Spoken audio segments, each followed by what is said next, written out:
Maître. Mais je vous ai appelés amis, parce que tout ce que j'ai entendu de mon Père, je vous l'ai fait connaître. Être ami de Dieu est une condition possible à réaliser.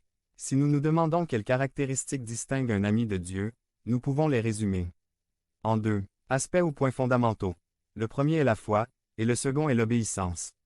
Aucune relation ne se construit avec un désir individuel, c'est-à-dire d'une seule partie, mais avec les deux parties intéressées, impliquées. Notre Père bien-aimé est cordialement intéressé à être notre ami. Cependant, pour que le projet soit complet, il faut un intérêt similaire de notre part. Nous pouvons être ses amis.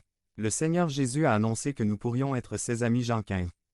14. Il a clairement indiqué son objectif en nous accordant ce titre spécial. Il a cependant dit que pour être ses amis, nous devons respecter les commandements. Le processus est simple. Premièrement, nous les connaissons. Deuxièmement, nous les comprenons. Troisièmement, nous les mettons en pratique. L'histoire montre qu'il est possible d'être ami de Dieu. Abraham était considéré par Dieu comme son ami. Isaïe 41, 8, 2 Chroniques 20, 7. Il était fidèle au Créateur. Il a vécu selon ce que Dieu attendait de lui. Il a maintenu une communion intime. En outre, il a été fortifié dans la foi même lorsque des circonstances défavorables lui faisaient craindre que ce que Dieu lui avait promis ne se réalise pas. Romains 4, 18. Il crut en l'espérance contre toute espérance, afin de devenir père de plusieurs nations, selon ce qui lui avait été dit. Le degré de la foi.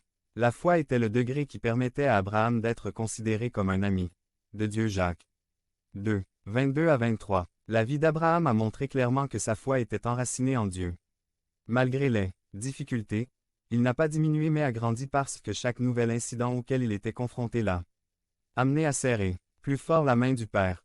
Il a toujours gardé la certitude que Dieu accomplirait tout ce qu'il lui avait promis et, en plus, il lui plaisait. Il faut se tourner vers Dieu pour être ses amis.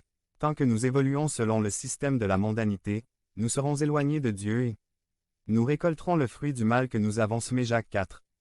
1 à 3. Personne ne fait le bien pour devenir membre de la chaîne et nous aider à propager la parole de Dieu à travers le monde. Point. Vendredi 15 mars 2024. Si vous croyez en la puissance de Dieu, commentez 11.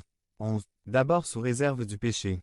C'est vrai, nous naissons avec une nature pécheresse, mais nous la nourrissons de nos pensées, de nos actions et de nos désirs. Et nous ne pouvons pas oublier que celui qui devient ami du monde devient ennemi de Dieu. Jacques 4. 4. Si nous voulons être amis de Dieu, nous devons aller vers lui. Jacques 4. 8. La décision d'être ami de Dieu ne vient pas de notre Seigneur bien-aimé, mais de chacun de nous. Pour y parvenir, il est nécessaire de se débarrasser de tout ce qui